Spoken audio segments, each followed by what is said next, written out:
मात्र ही मानवता का भाग्य शुरुआत से ही सूर्य के अंदर बंद है। अरबों वर्षों से सूर्य ने पृथ्वी पर जीवन को बनाए रखा है और इसी ने अब तक जलकर हमारे अस्तित्व को आकार दिया है।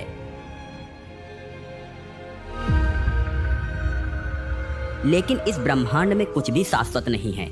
यहाँ जिसका भी जन्म हुआ है उसकी मृत्यु एक दिन निश्चित है और इसलिए हमारे सूर्य में भी हो रहे लगातार परिवर्तन को देखते हुए वैज्ञानिक एक भयानक निष्कर्ष पर पहुंचे हैं। हमारे सौर मंडल का आधार खत्म हो रहा है। एक लाल विशालकाय ग्रह क्षितिज पर मंडरा रहा है, एक प्रलय जो कुछ न किए जाने पर पृथ्वी को निगल जाएगा। समय रेखा छोटी होती जा रही है और अब जीवित रहना किसी चमत्कार पर ही निर्भर करता है।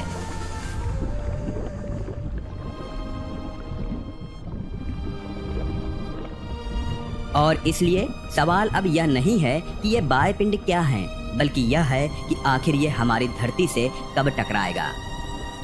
हम उधार के समय पर जी रहे हैं और सूर्य अंततः फैल जाएगा और पृथ्वी को अपनी मृत्यु की पीड़ा में ले जाएगा। हमें कुछ करना होगा और बहुत जल्दी करना होगा। इस सिचुएशन से निपटने के लिए हमें अपनी प्रजातियों और अपने ग्रह के समृद्ध जीवन को किसी भी तरह संरक्षित करना होगा। हमें कुछ ऐसा सोचना होगा जो आज तक नहीं हो पाया है।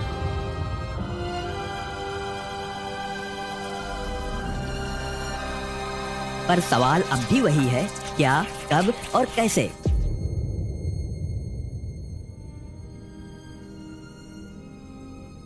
पूरे देश में मची भयानक दहशत और निराशा के बीच वैज्ञानिकों और इंजीनियरों के इंटरनेशनल कोलैबोरेशन से एक क्रांतिकारी प्रस्ताव निकलकर सामने आया है। क्यों ना हमारी पृथ्वी को ही एक विशाल से अंतरिक्ष यान में बदल दिया जाए और इसे प्रकाश वर्ष दूर एक नए तारा मंडल तक ले जाया जाए। ऐसी किसी बात को सुन के भी आपको हंसी आएगी। आप बोलेंगे कि ऐसा कैसे हो सकता है। आज तक हम एक स्पेसक्राफ्ट को धरती से बाहर नहीं भेज पाए हैं, फिर हमारी धरती कैसे दूसरे तारामंडल में जा सकती है। और हमें इसी सवाल का जवाब ढूंढना था।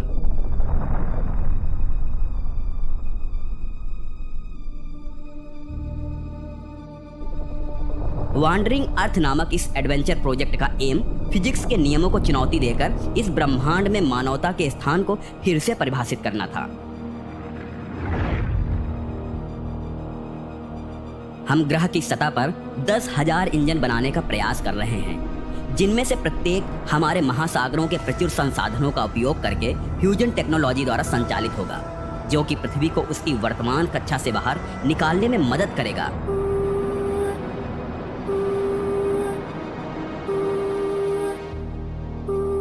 और संभावित रूप से इसे रहने योग्य क्षेत्र वाले हमारे निकटतम सोलर सिस्टम प्रॉक्सिमा सेंटोरी की सदियों लंबी यात्रा पर लेकर आगे बढ़ेगा।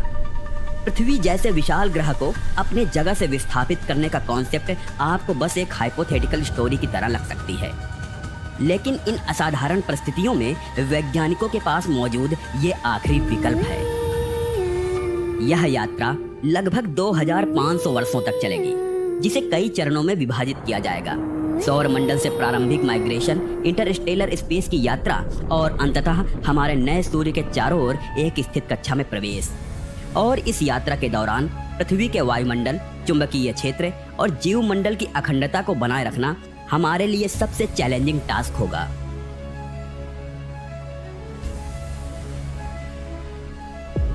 इंजीनियर्स के लिए भी ये चुनौती बहुत बड़ी होगी, लेकिन इतनी भी नहीं कि उन्हें पार न किया जा सके। हमने पहले ही फ्यूजन एनर्जी और मटेरियल साइंस में ऐसी सफलताएं हासिल कर ली हैं जो इस प्रयास को संभव बनाती हैं, और अब बस हमें इस योजना को एग्जीक्यूट करने के लिए ग्लोबल कोऑपरेशन और बिग कमिटमेंट की जरूरत होगी। वहीं वांडरिंग अर्थ प्रोजेक्ट की घोषणा से पूरी दुनिया में हड़कंप मच गया है।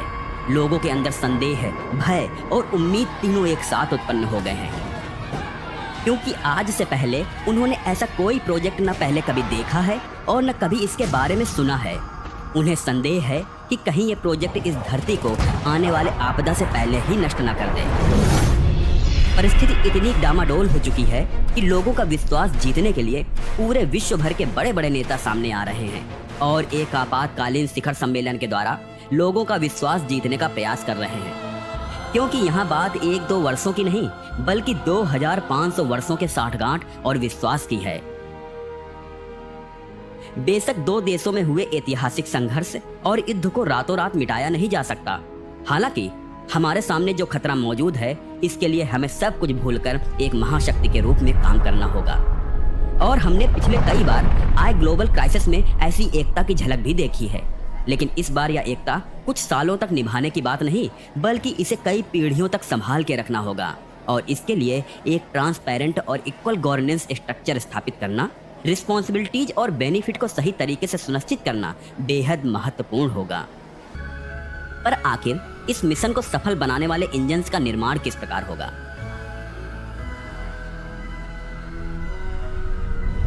ऐसे किसी भी इंजन्स को बनाने और डिजाइन करने में काफी लार्ज स्केल पर इंजीनियरिंग की जरूरत होती है। और इस मिशन में इस्तेमाल होने वाला हर एक इंजन 10,000 मीटर ऊंचा होगा, जो कि एक छोटे से एस्टेरॉयड के टकराने से होने वाले एनर्जी जितना थ्रस्ट पैदा करेगा। और ऐसा करने में ये सदियों तक सक्षम होगा। दरअसल इन सारे इंजन्स में फ्यूजन रिएक्शंस के द्वारा एनर्जी प्रोड्यूस किया जाएगा, जहां ड्यूटेरियम और हीलियम-3 मिलकर कम रेडियोएक्टिव बाई प्रोडक्ट्स का इस्तेमाल कर भारी मात्रा में ऊर्जा उत्पन्न करेंगे। और ये ड्यूटेरियम और हीलियम-3 को चांद की सतह से माइन किया जा सकेगा, जो कि आज तक कभी भी नहीं किया गया। ऐसी शक्तिशाली प्रक्रियाओं को स्थिर करने के लिए अत्याधुनिक चुंबकीय प्रतिरोध प्रणालियों और फेल सेफ सिस्टम की आवश्यकता होती है। हमने संभावित विफलताओं का पूर्वानुमान लगाने और उन्हें कम करने के लिए कई एक्स्ट्रा सिस्टम्स लाइव मॉनिटरिंग को शामिल किया है। जैसे जैसे इंजन्स को एक्टिवेट करने का समय नजदीक आ रहा है, धरती की पूरी आबादी इक्वेटोरियल क्षेत्रों की ओर पलायन कर रही है, जहां पृथ्वी की गति के शुरुआती चरणों के दौरान स्थितियां सबसे अधिक स्थिर होंगी। इसके साथ पुराने शहरों को इस प्रकार रिडिजाइन किया जा रहा है कि ये इंटेंस क्लाइमेट और भूवैज्ञानिक बदलाव में भी डटे रहें और मजबूती से उसका सामना करें। हमारे इन भूमिगत शहरों को आत्मनिर्भर बनाने के लिए डिजाइन किया गया है।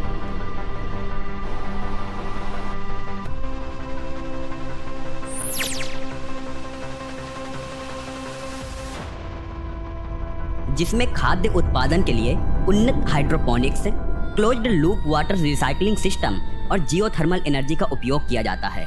ये आवास न सिर्फ धरतीवासियों के लिए रहने योग्य घर बनेंगे, बल्कि यह इनोवेशन और कम्युनिटी बॉन्डिंग का केंद्र भी होंगे।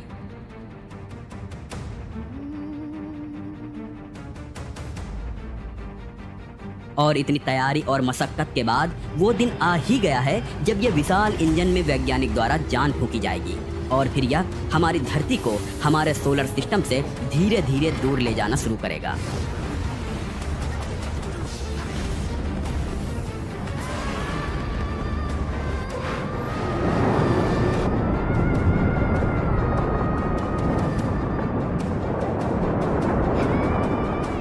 हमने शायद इस पूरे प्रोजेक्ट से उत्पन्न होने वाले वायुमंडलीय अशांति को हल्के में ले लिया और शायद यही कारण है कि हमारी कुछ भविष्यवाणियां गलत साबित हुई और धरती पर यह भयंकर भूकंप के रूप में आ पहुंचे।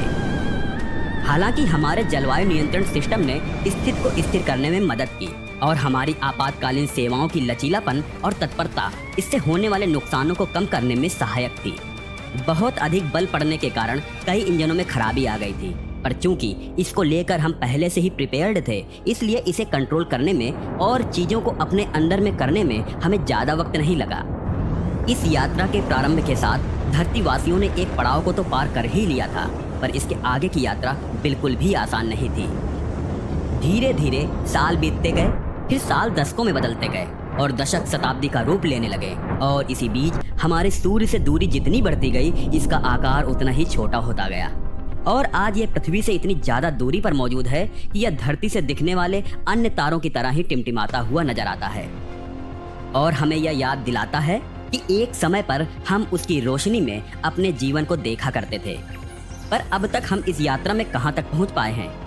डेटा की माने तो हमारी धरती जल्द ही इंटरस्टेलर स्पेस के अंदर अंधेरे समंदर में प्रवेश करने वाली है और यहाँ से धरती और धरतीवासियों के सबसे कठिन और सबसे डरावनी परीक्षा शुरू होगी।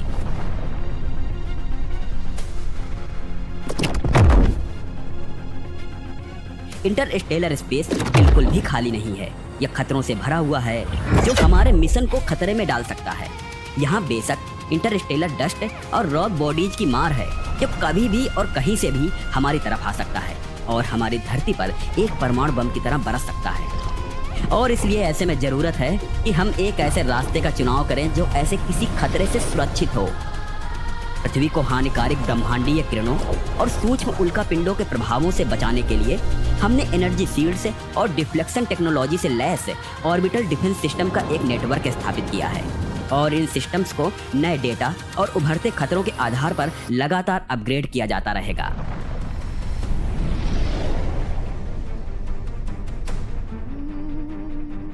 पर एक खतरा इससे तो बड़ा है और वो है धरती के सूर्य की गैर मौजूदगी। आखिर धरती पर वर्तमान में सूर्य की कमी को किस प्रकार पूरा किया जा रहा है? क्या धरतीवासियों ने यहाँ अपना कोई आर्टिफिशियल सूर्य का निर्माण कर लिया है या फिर इसको लेकर किसी अलग किस्म की प्रणाली का इस्तेमाल किया जा रहा है? दरअसल सौर ऊर्जा के नुकसान की भरपाई के लिए वैज्ञानिकों ने विशाल न्यूक्लियर रिएक्टर विकसित कर रखा है जो हाइड्रोजन परमाणुओं को फ्यूज करके सूर्य की प्रक्रियाओं की नकल करते हैं, जिससे भारी मात्रा में गर्मी और ऊर्जा उत्पन्न होती है।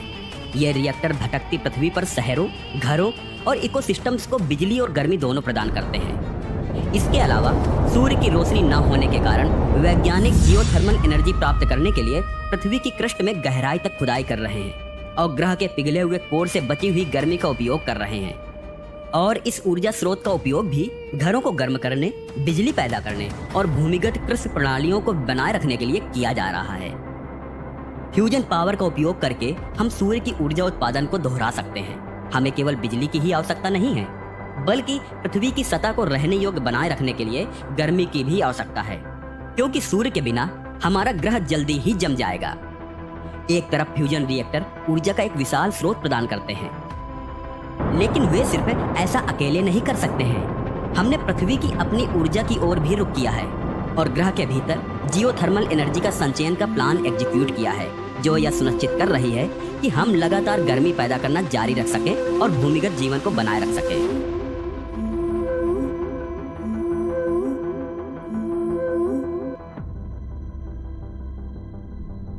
इस मिशन के शुरुआत हुए अब सदियों बीत चुके हैं और अब धरती पर ऐसी पीढ़ियां पैदा हो चुकी हैं जिन्होंने स्थिर पृथ्वी या इसके प्राचीन सौर मंडल को कभी देखा ही नहीं है। यहाँ अब एक अलग समाज का विकास हो चुका है, जहाँ लोगों के आवभाव, रंग रूप और बोली में भी काफी बदलाव आ चुका है। पर एक तरफ वैज्ञानिकों की ऐसा भी जत्था है जो अपने इतिहास और विरासत को संरक्षित करते हुए इस मिशन से जुड़े सारे ज्ञान को बनाए रखने पर ध्यान केंद्रित कर रही है, ताकि इस मिशन के दौरान हम यही न भूल जाएं कि आखिर हम इस यात्रा पर कब, क्यों और कैसे निकले थे और ऐसा करने के पीछे हमारा मकसद क्या था।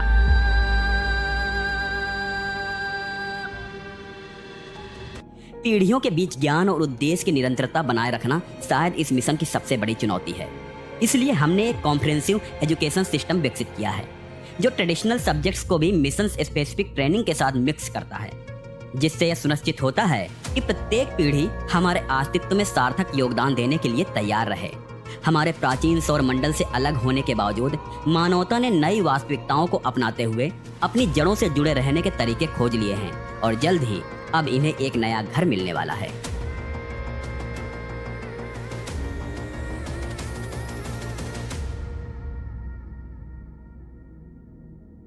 आज इस यात्रा को तकरीबन 2500 वर्ष पूरे हो चुके हैं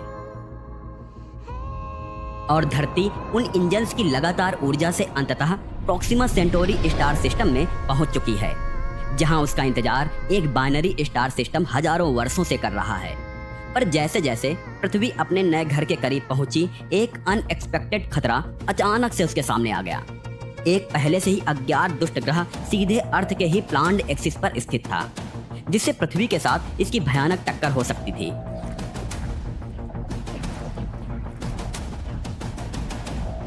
और अब इस पर निर्णय लेने के लिए धरती वासियों के पास बेहद कम समय बचा था। रॉक प्लैनेट एरेबस की खोज चौंकाने वाली और चिंताजनक दोनों थी।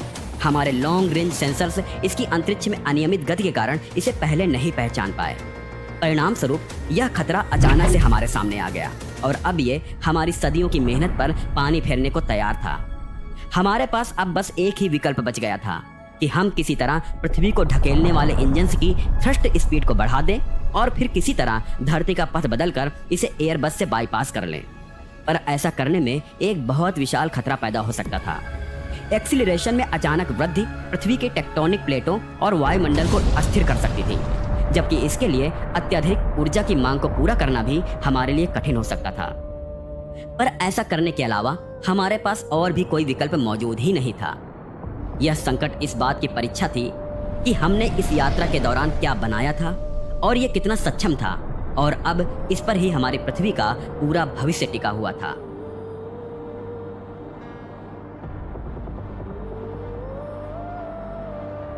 सौभाग्यवश सभी बाधाओं के बावजूद यह युद्धाभ्यास सफल हुआ और पृथ्वी बाल बाल टकराने से बच गई, और अब पृथ्वी के हॉरिजन पर एक नया तारा उभरता हुआ नजर आने लगा था, प्रोक्सिमा सेंटोरी, जो कि मानो अपनी गर्म और स्वागत करने वाली रोशनी से पृथ्वी का अभिनंदन करने में व्यस्त था। हमारी ग्रह पृथ्वी धीरे धीरे अपनी नई कक्षा में स्थापित होने लगी थी और इसने अब अपने नए सूर्य के नक्शे कदम पर चलना शुरू कर दिया। यह क्षण सदियों की दृढ़ता और सामूहिक प्रयास की परिणति को दर्शाता है। प्रोक्सिमा सेंटोरी पर हमारा आगमन न केवल एक वैज्ञानिक विजय है, बल्कि मानवता की सहनशीलता और अनुकूलन की क्षमता का जीता जागता उदाहरण है। सूर्य के प्रकाश के पुनः आगमन ने पृथ्वी के जीवमंडल को दोबारा जीवंत कर दिया, और अब ऐसा लग रहा है मानो पृथ्वी ने हजारों साल बाद दोबारा जन्म ले लिया है। हमारी यात्रा ने हमें एकता, लचीलापन और हमारे ग्रह के प्रति सम्मान के बारे में अमूल्य सबक सिखाए हैं। जैसे जैसे हम इस नए अध्याय में कदम रख रहे हैं, हम अपने साथ उन लोगों की विरासत को लेकर चल रहे हैं जो पहले आए थे, और उन पर आने वाली पीढ़ियों के लिए हमारी दुनिया को बुद्धिमानी से संभालने की जिम्मेदारी भी थी।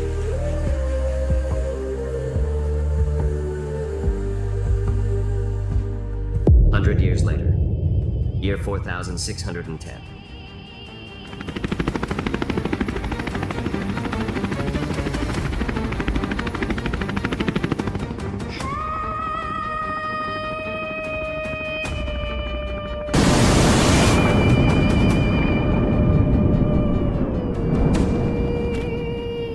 प्रोक्सिमा सेंटोरी में पलायन करने के कुछ समय के लिए नए तारामंडल में धरती पर जीवन काफी बेहतर हुआ। प्रोक्सिमा सेंटोरी के सूर्य ने भी पृथ्वी को ऊर्जा की जीवन रेखा प्रदान की, जिससे पृथ्वी के तापमान में स्थिरता आई और यहाँ वापस से एक ऐसा वातावरण बन पाया जो हजारों साल पहले हुआ करता था। अब यहाँ कृषि एक बार फिर से फल फूल सकती थी, तरह तरह के जीव यहाँ विचरण कर सकते थे,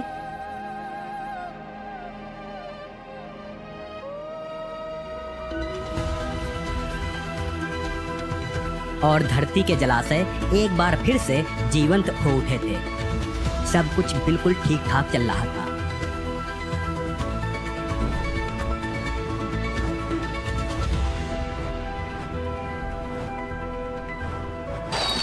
परंतु फिर कुछ ऐसा हुआ जिसने धरती के हजारों वर्षों की मेहनत पर पानी फेर दिया। समय के साथ पृथ्वी के प्राचीन घाव, जो इंटरस्टेलर स्पेस में सदियों की यात्रा के कारण हुए थे, नासूर बन गए। हमने खुद डिग्रेड होते हुए धरती के संकेत देखे। अनस्टेबल टेक्टोनिक प्लेट्स, अप्रत्याशित मौसम पैटर्न और इसके प्राकृतिक संसाधनों का तेजी से खत्म होना, ये सारी चीजें बस एक ही तरफ इशारा कर रही थी। हमारी प्यारी धरती धीरे धीरे मर रही थी। हमारे विश्लेषण से पता चला कि 2500 वर्षों के इस लंबी यात्रा के दौरान पृथ्वी के कोर पर बहुत ज्यादा दबाव पड़ा था, और कॉस्मिक रेडिएशन से सूक्ष्म दरारों के साथ साथ अर्थ का मेंटल भी ठंडा होने लगा था, जिससे पृथ्वी का चुंबकीय क्षेत्र काफी कमजोर हो गया था, और इस स्टेबल मैग्नेटिक फोर्स शील्ड के बिना सोलर रेडिएशन वायुमंडल में घुसपैठ करने लगे थे, और इससे धरती के जलवायु में बड़ा परिवर्तन अब दिखने लगा था। इन डेटा को देख के अब वैज्ञानिक और धरतीवासी भी ये मानने को मजबूर हो गए थे कि अब धरती का अंत बेहद नजदीक है, और अगर मानव को अपनी सभ्यता बचानी थी तो उसे इस सदी के खत्म होने के अंदर ही अंदर एक नए घर, एक नए ग्रह की जरूरत थी, जो कि न सिर्फ उन्हें धरती जैसा वायुमंडल दे, बल्कि उन्हें वो सारी संसाधन भी प्रदान कर सके जिससे वहां जीवन लंबे समय तक सांस ले सके।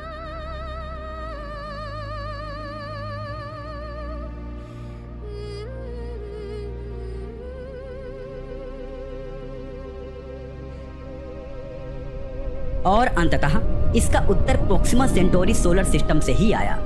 एक ऐसा ग्रह जो काफी समय से हमारी पहुंच में था, लेकिन अब जाकर इसकी क्षमता का पता चला। प्रॉक्सिमा सेंटोरी बी, जो प्रॉक्सिमा सेंटोरी प्रणाली के रहने योग्य गोल्डीलॉक जोन में परिक्रमा करने वाला एक ग्रह था। प्रॉक्सिमा सेंटोरी बी ने हमेशा से ही वैज्ञानिकों को आकर्षित किया था।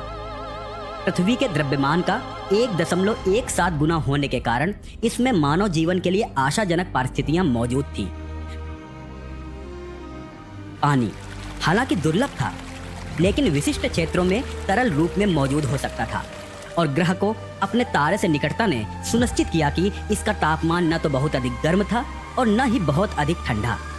और प्रारंभिक स्कैन से पता चला कि विशाल महासागरों, पहाड़ी ऊंचे इलाकों और घने जंगलों वाली एक गतिशील दुनिया थी।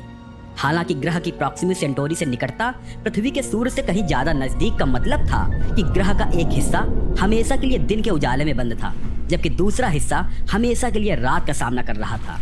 और इसलिए अगर कहीं धरतीवासी वहां रहने भी जाते तो उन्हें प्रॉक्सिमा बी के होरिजन पर अपनी बस्ती बसाना होता, जहां हमेशा सूर्य ढलता हुआ दिखाई देता और कभी रात नहीं होता। पर इसके अलावा धरतीवासियों के पास और कोई विकल्प भी नहीं था, और इसलिए अब धरती से ग्रेट माइग्रेशन 2.0 की तैयारी शुरू हो गई। पृथ्वी के तेजी से निर्जन होने जाने के कारण एक तत्काल योजना बनाई गई, प्रॉक्सिमा सेंटोरी बी पर सामूहिक प्रवास। इंजीनियरों ने निकटवर्ती ग्रह की यात्रा के लिए पृथ्वी के अंतरिक्षयान बेड़े को फिर से तैयार करने के लिए अथक परिश्रम किया। इस बीच ग्रह को मानव निवास के लिए तैयार करने के लिए उपनिवेशीकरण मिशन शुरू किए गए। किसी भी ग्रह को रहने योग्य बदलने की प्रक्रिया बेहद नाजुक होती है। प्रॉक्सिमा सेंटोरी बी पर हमें मानव जीवन को बनाए रखने में एक प्रॉपर आर्टिफिशियल इकोसिस्टम बनाना होगा।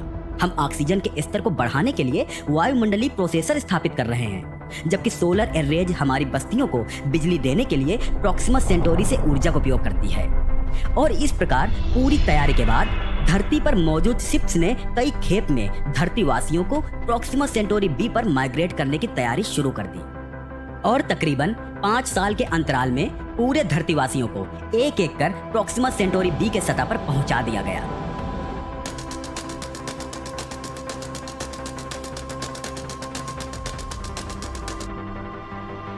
अब तक धरती पूरी तरह मर चुकी थी और इस पर अब जीव जंतु का भी रह पाना संभव नहीं था। यहाँ तक कि वैज्ञानिकों ने जरूरी सामग्री और हर प्रजाति के जीव जंतु को भी प्रॉक्सिमा सेंटोरी बी पर माइग्रेट कर दिया था, ताकि वहां एक स्टेबल इकोसिस्टम का निर्माण किया जा सके। और जैसे जैसे साल बीतता गया, प्रॉक्सिमा पर कोलोनाइजेशन फलती फूलती गई। प्रॉक्सिमा सेंटोरी बी का वायुमंडल हालांकि पृथ्वी की तुलना में पतला था, पर फिर भी धीरे धीरे मानव जीवन का समर्थन करने के लिए अनुकूलित हो रहा था। एक पतली सी पट्टी पर बस्तियां फैल गई, जहां सौर खेतों ने शहरों को बिजली दी और ग्रीन हाउस ने भोजन उपलब्ध कराया।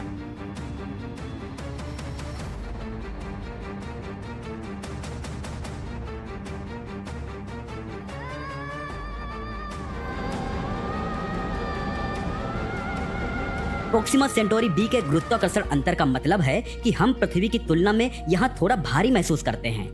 हमारी मांसपेशियों को अनुकूलन करना पड़ा है, लेकिन मानव शरीर लचीला है और ये ऐसा करने में कामयाब हो पाया है। हालांकि जब मानवता अपने अस्तित्व का जश्न मना रही थी, तो नए सवाल उठे। प्रॉक्सिमा सेंटोरी बी कितने समय तक रहने योग्य रहेगा? क्या हम अनिश्चित काल तक यहाँ फल फूल सकते हैं, या हमें सितारों के बीच भटकना जारी रखना होगा? जैसे ही मानवता का एक अध्याय समाप्त हुआ, दूसरा खुल गया, एक नई दुनिया में नई अनिश्चितताओं के साथ।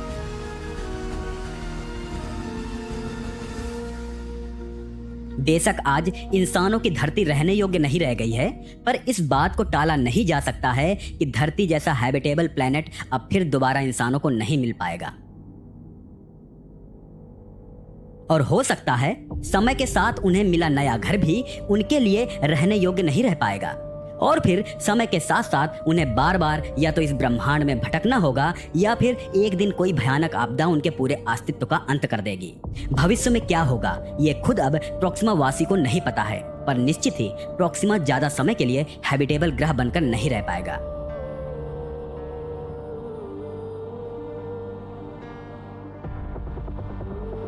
प्रॉक्सिमा सेंटोरी बी के अब तक के सफर में तकरीबन 4000 इंसान 100 वर्ष का सफर पूरा करके 4.24 लाइट ईयर दूर प्रॉक्सिमा सेंटोरी बी के सतह पर लैंड कर चुके थे, और अब बारी थी इस पर एक दुनिया की शुरुआत की। जिसकी शुरुआत उन्होंने बिल्कुल शून्य से की। दरअसल यहाँ पहुँचने के बाद उन्होंने यहाँ के वातावरण के बारे में जाना, परखा और फिर यहाँ मौजूद रिसोर्सेज की तलाश शुरू की।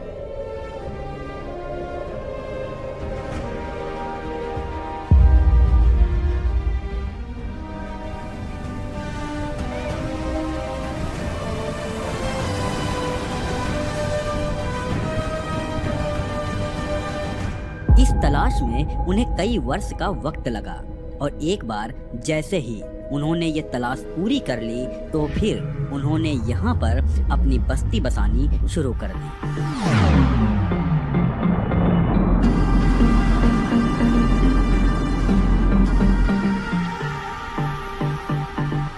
उन्होंने सबसे पहले यहाँ पर अपने लिए रहने के लिए घर बनाया और फिर पृथ्वी पर से लाए फसल को यहाँ उगाना शुरू किया।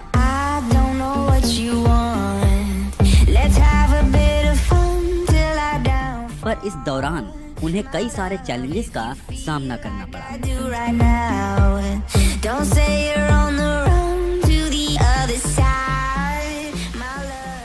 निश्चित सी बात है, वो पृथ्वी पर अपनी दुनिया नहीं बसा रहे थे, वो प्रोक्सिमा बी पर अपनी बस्ती बसा रहे थे।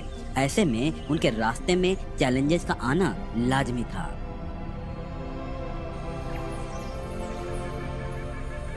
हालांकि इंसानों ने इसे बड़े ही समझदारी और शांति के साथ पार किया और आज इंसान यहाँ अपनी बस्ती बसाने में कामयाब हो चुके हैं। और यही चीज हमें ले आता है इस डॉक्यूमेंट्री के तीसरे पार्ट पर, जिसका नाम है living on Proxima Centauri B.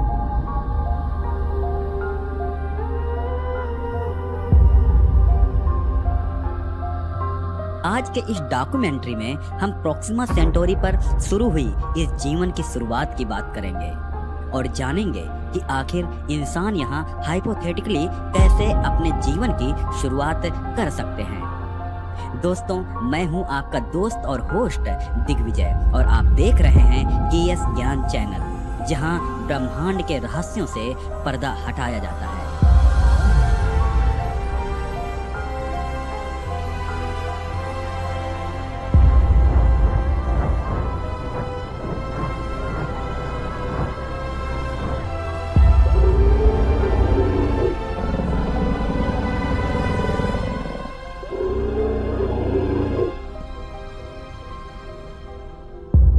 Proxima Centauri b एक ट्रिपल स्टार सोलर सिस्टम का ऐसा प्लैनेट है जो कि प्रोक्सिमा सेंटोरी तारे के हैबिटेबल जोन में आता है और इसलिए धरती से हजारों की संख्या में लोग यहाँ पर रहने आए हैं।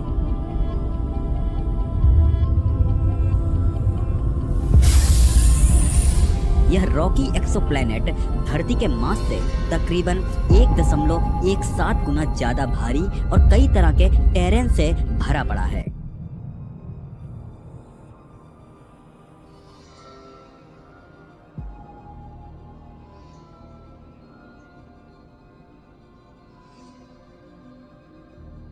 धरती के जैसे ही यहाँ पर पहाड़, पठार, समुद्र और समतल भूभाग मौजूद है। इसके साथ साथ इसका ग्रेविटेशनल फोर्स भी धरती से थोड़ा ज्यादा है।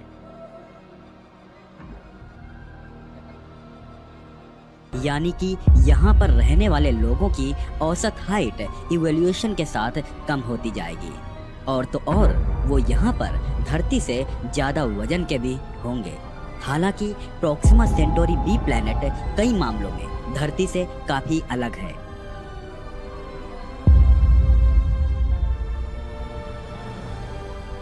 यहाँ के वातावरण में नाइट्रोजन, ऑक्सीजन और कुछ एलिमेंट्स का मिक्सचर मौजूद तो है, लेकिन इसका कंपोजिशन धरती के वातावरण जैसा बिल्कुल नहीं है और इसलिए यहाँ के वातावरण में कुछ गैसों का लेवल काफी हाई है।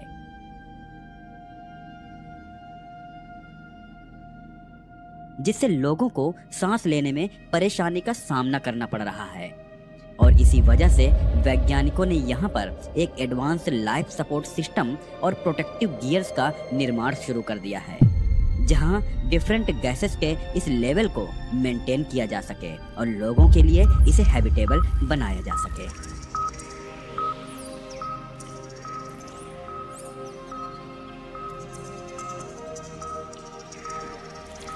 अब चूंकि प्रोक्सिमा सेंटोरी बी एक रेड डॉर्फ स्टार की परिक्रमा करता है और ये red dwarf star Proxima b के काफी करीब है, इसलिए इससे निकलने वाली रेडिएशन भी इस प्लेनेट तक आसानी से पहुंच जाती है और इसको काफी नुकसान भी पहुंचाती है।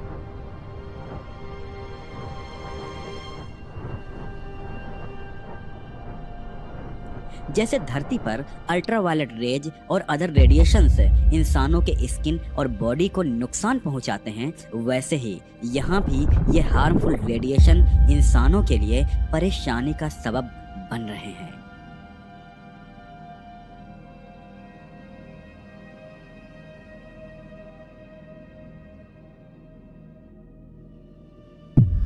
और वैज्ञानिक इस थ्रेट को काउंटर करने के लिए अपने हैबिटेट्स के आसपास एक सील्डेड स्ट्रक्चर का निर्माण कर रहे हैं ताकि इंसान इस रेडिएशन एक्सपोजर से खुद को बचा सकें।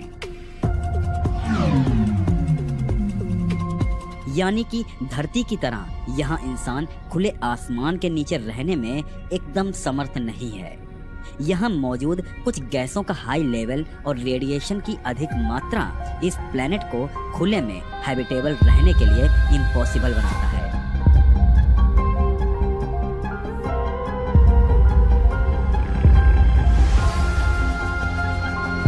और इसलिए वैज्ञानिक यहाँ पर क्लोज्ड सील्डेड स्पेस का निर्माण कर रहे हैं जहाँ पर ये इंसानों को बसा पाएंगे और फिर वहाँ पर खेती बाड़ी कर पाएंगे।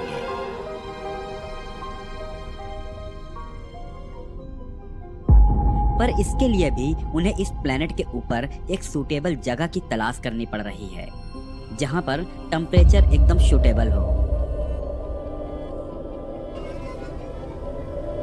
दरअसल इस प्लेनेट पर हर जगह टेम्परेचर एक समान नहीं रहता।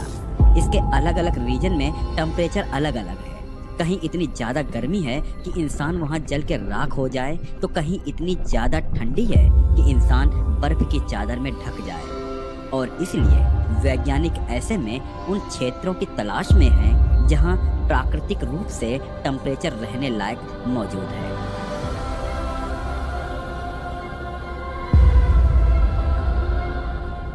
और जल्द ही उन्हें वो जगह मिल भी जाती है जहां इसके रेड डॉर्फ स्टार की लाइट बाकी जगहों से कम आती है और टेम्परेचर भी इंसानों के रहने लायक है।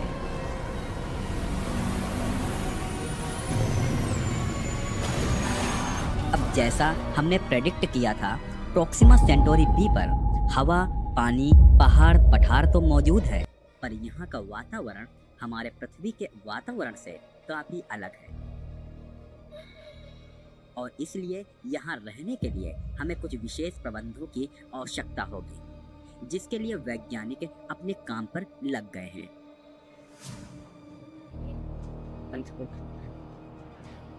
उन्होंने सही लोकेशन का चुनाव करके यहाँ क्लोज्ड स्पेस का निर्माण शुरू कर दिया है, जिसके अंदर बिल्कुल हमारी पृथ्वी जैसा वातावरण मौजूद होगा।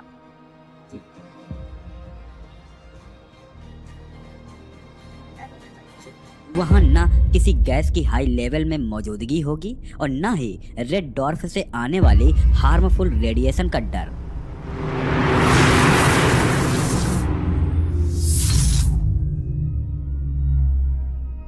इंसान इस क्लोज और सील्डेड स्पेस में बिल्कुल आराम से रह पाएंगे और इसी स्पेस में वह धरती से लाए फसल के बीजों को भी उगा पाएंगे।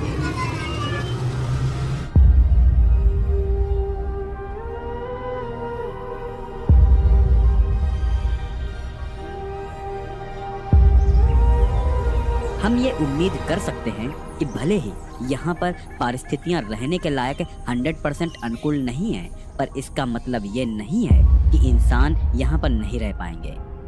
यहाँ पर धरती के जैसे ही रिसोर्सेज जैसे कि हवा, पानी, मिनरल्स वगैरह मौजूद हैं और इसलिए वैज्ञानिक टेक्नोलॉजीज की मदद से इसे रहने लायक बना सकते हैं। ये इनोवेशंस न सिर्फ यहाँ पर नए जीवन की नींव रखेंगे, साथ ही साथ पृथ्वी वासियों के लिए यह एक दूसरा घर साबित होगा, जहाँ वो आपदा के वक्त खुद को सुरक्षित महसूस करेंगे।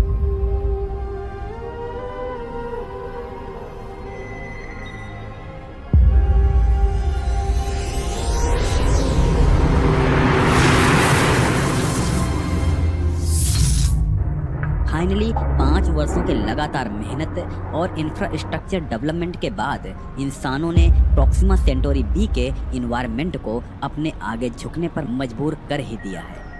उन्होंने इस पर एक ऐसे शील्ड का निर्माण कर लिया है जो उन्हें प्रॉक्सिमा सेंटोरी तारे से आने वाले सारे हार्मफुल रेज और रेडिएशन से प्रोटेक्ट करता है। साथ ही इसमें गैसेस के कंपोजिशन को भी धरती की वातावरण के तरह ही बैलेंस कर लिया गया है।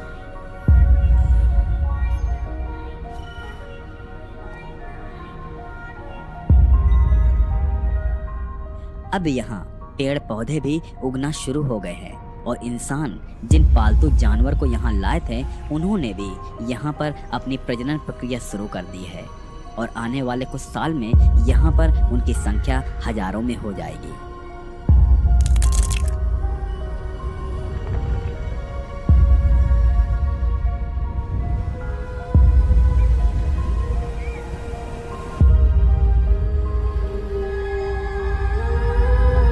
आइए अब देखते हैं कि आखिर प्रॉक्सिमा सेंटोरी पर जीवन पनपता हुआ कैसे दिखाई देता है।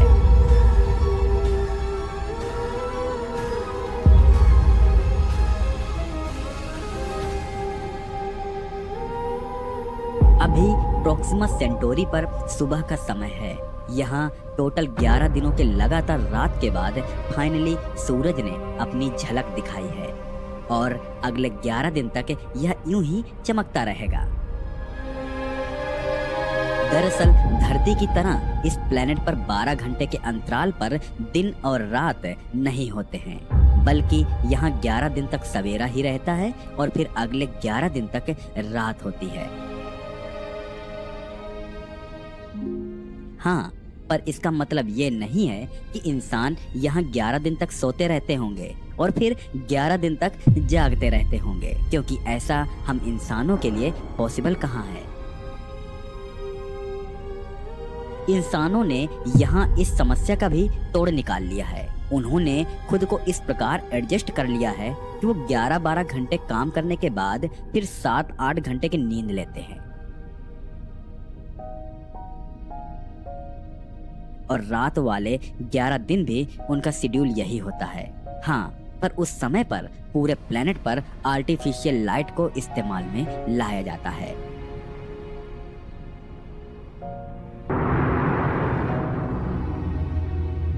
रोज की तरह इंसान जागते सोते हैं, अपना काम करते हैं, खाते पीते हैं और अपने जीवन का आनंद लेते हैं।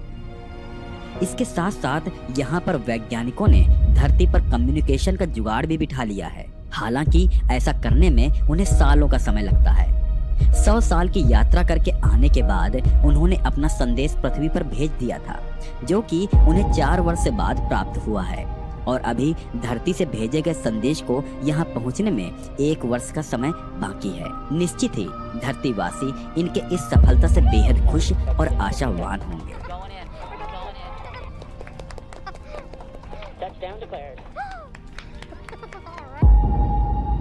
प्रॉक्सिमा सेंटोरी बी पर फिलहाल अर्थ के साथ रियल टाइम कम्युनिकेशन स्थापित करने में सफलता नहीं मिल पाई है। वैज्ञानिक इसको लेकर पिछले 5-6 वर्षों से मेहनत कर रहे हैं। यहाँ 5-6 वर्षों से हमारा मतलब धरती पर बीतने वाले 5-6 वर्ष जितना समय है, क्योंकि यहाँ का 5 से 6 वर्ष तो धरती के 5 से 6 वर्ष से कई गुना ज्यादा होगा।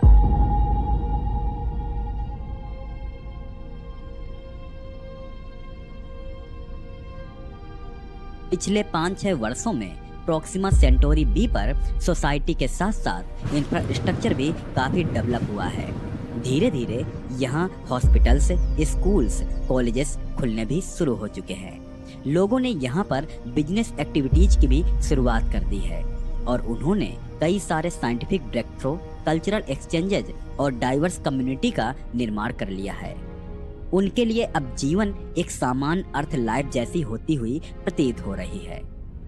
स्पेसशिप में लाए गए विशेष प्रकार के हाइब्रिड पौधे और बीज का इस्तेमाल करके वैज्ञानिकों ने यहाँ की भूमि में खेती की भी शुरुआत कर दी है। उन्होंने हाइड्रोपोनिक्स, वर्टिकल फार्मिंग और बायो इंजीनियरिंग के इस्तेमाल से फसल उगानी शुरू कर दी है और इस फ्लोरा और फौना के मिक्सचर्स ने प्रॉक्सिमा सेंटोरी बी के धरती पर एक नया इकोसिस्टम तैयार कर दिया है।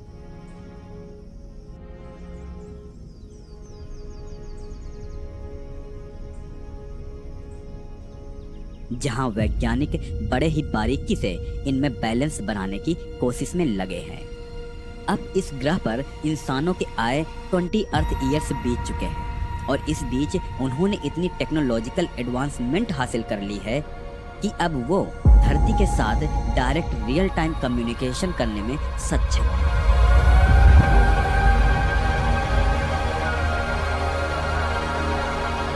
उन्होंने यहाँ की इमेजेस, वीडियोज, साइंटिफिक डेटा सब कुछ धरती के साथ शेयर करना शुरू कर दिया है।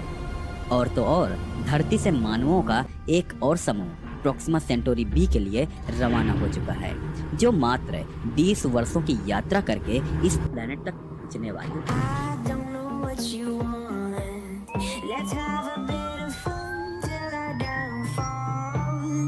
इस बार भी इस यात्रा में हर उम्र के यात्री के साथ कई प्रजाति के जीव भी लाए जा रहे हैं ताकि उनको प्रॉक्सिमा सेंटोरी बी के इकोसिस्टम का हिस्सा बनाया जा सके। प्रॉक्सिमा सेंटोरी बी पर अब बड़े बड़े scientific labs, research centres, universities, malls, shops आदि डेवलप हो चुके हैं और यहाँ तक कि वैज्ञानिकों ने यहाँ मौजूद सोलर सिस्टम का भरपूर इस्तेमाल भी शुरू कर दिया है। उन्होंने अपनी पहली man made satellite Proxima Centauri b के ऑर्बिट में लॉन्च कर दी है, जो इस सोलर सिस्टम और प्लैनेट से जुड़ी सारी अहम जानकारियां इनके पास पहुंचा रहा है। रहने योग्य क्षेत्र में होने के बावजूद प्रॉक्सिमा सेंटोरी बी अपने टेम्परेचर में उतार चढ़ाव का अनुभव करता है, जो अक्सर यहाँ रह रहे ह्यूमन हैबिटेशंस को चुनौती देता है। अपने तारे से काफी नजदीक होने की वजह से कुछ क्षेत्रों में हाई टेम्परेचर का अनुभव होता है, जबकि अन्य रीजन लंबी रात के दौरान अत्यधिक ठंड में डूब जाते हैं। रहने की जगहों और कृषि क्षेत्रों के भीतर रहने योग्य टेम्परेचर बनाए रखने के लिए पूरे रीजन में एडवांस्ड इंसुलेशन, जियोथर्मल हीटिंग और एफिशिएंट कूलिंग सिस्टम्स इंस्टॉल किए गए हैं ताकि लोगों को लगातार एक फ्रेंडली इन्वायरमेंट प्रोवाइड किया जा सके। दरअसल 20 साल बीतने के बाद इंसानों ने इस प्लेनेट पर आने वाले चैलेंजेस का पॉसिबल सॉल्यूशन तो ढूंढ लिया है, लेकिन अभी भी इनका कई विकट परिस्थितियों के साथ सामना होता रहता है। आइए अब उन चैलेंजेस के बारे में विस्तार से जानते हैं। धरती के जैसे प्रॉक्सिमा सेंटोरी बी के पास एक स्ट्रॉन्ग मैग्नेटिक फील्ड मौजूद नहीं है और इसलिए इसके स्टार से उठने वाले सोलर वाइंड्स का अक्सर इसके साथ इंटरेक्शन होता रहता है और इससे औराज उत्पन्न होते हैं, जो कि इस प्लेनेट पर मौजूद इलेक्ट्रिकल सिस्टम्स और कम्युनिकेशंस को अक्सर प्रभावित करते हैं। इससे अक्सर यहाँ पर कुछ दिनों का ब्लैकआउट या फिर कम्युनिकेशन ब्लॉकेज उत्पन्न हो जाता है। हालांकि इसका समाधान यहाँ के वैज्ञानिकों ने निकाल लिया है। उन्होंने यहाँ पर एक स्पेशल इलेक्ट्रोमैग्नेटिक शील्डिंग का निर्माण किया है, जो सूरज से आने वाले इन सोलर वाइंड्स को ब्लॉक करने का काम करता है। हाँ, पर कभी कभी ये सोलर वाइंड्स इतनी भारी मात्रा में होते हैं कि इनके सामने ये स्ट्रॉन्ग शील्ड्स भी धराशायी हो जाते हैं। तो कहा जा सकता है कि इसको लेकर यहाँ के लोग काफी चैलेंजेस फेस कर रहे हैं। इसके बाद उन्हें दूसरा चैलेंजेस वाटर को लेकर झेलनी पड़ रही है। अब हम सभी को पता है कि धरती पर मैक्सिमम वाटर पीने के लायक नहीं है और बस कुछ % वाटर ही फ्रेश वाटर की कैटेगरी में आता है। ठीक इसी तरह प्रॉक्सिमा सेंटोरी बी पर भी सारे के सारे वाटर रिसोर्सेस पीने लायक पानी प्रोवाइड करते हैं। यहाँ तक कि यहाँ धरती की तरह कुछ % भी फ्रेश वाटर मौजूद नहीं है, जिस वजह से यहाँ की आबादी को एडवांस रिसाइकलिंग सिस्टम की मदद से पानी को प्योरीफाई करके फिर से इस्तेमाल में लाना होता है और इसका एक लिमिट में इस्तेमाल करना होता है। वहीं तीसरी समस्या साइकोलॉजिकल है। एक तरह से यहाँ पर जितनी भी जनसंख्या रह रही है वो आइसोलेशन में है। कहीं ना कहीं हम सभी इंसान एक सामाजिक प्राणी हैं और यहाँ के प्राणी को उसी समाज से अलग कर 4 लाइट ईयर दूर यहाँ इस प्लैनेट पर लाकर आइसोलेट कर अकेला छोड़ दिया गया है, जिस वजह से उनके मेंटल हेल्थ पर काफ़ी बुरा प्रभाव पड़ रहा है। हालांकि रियल टाइम कम्युनिकेशन के माध्यम से वैज्ञानिक लगातार यहाँ के लोगों का कांटेक्ट धरतीवासियों के साथ करवा रहे हैं, पर फिर भी इससे उनके बीच एक कनेक्शन इस्टेब्लिश नहीं हो पा रहा है। कहीं ना कहीं वो खुद को उनसे दूर इस प्लैनेट पर अकेला पा रहे हैं और इसलिए उनका मेंटल वेलबींग काफ़ी प्रभावित हो रहा है।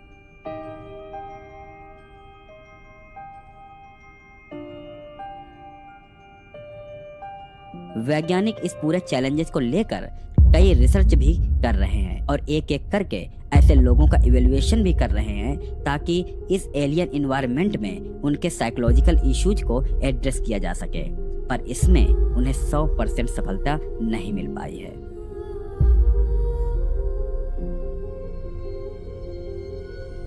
जैसा कि हमने इस डॉक्यूमेंट्री की शुरुआत में ही बताया था कि ये पूरी जर्नी एक हाइपोथेटिकल सिचुएशन होने वाली है, पर इसमें आपको प्रॉक्सिमा सेंटोरी बी पर लाइफ की पॉसिबिलिटी को लेकर कई सवालों का जवाब भी मिला होगा।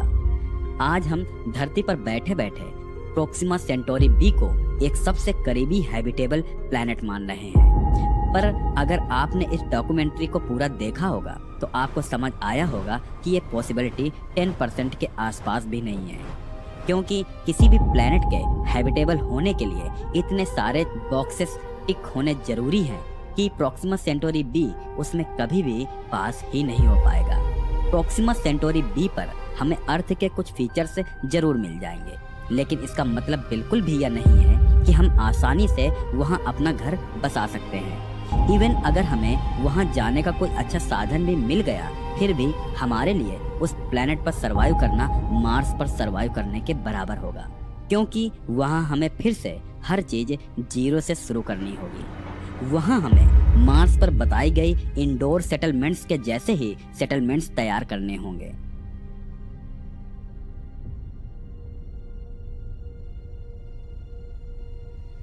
पर इसके लिए इतने सारे रिसोर्सेस को यहाँ धरती से 4 लाइट ईयर दूर प्रॉक्सिमा बी तक ट्रांसफर करना एक इम्पॉसिबल काम लगता है, और इसलिए फिलहाल आने वाले कई 100 सालों में भी हमारे लिए इस प्लैनेट पर जा पाना और यहाँ बस्ती बसा पाना मुमकिन नहीं है। यहाँ तक कि वहाँ पहुँचने में हमें अभी 1000 साल का इंतजार करना भी पड़ सकता है।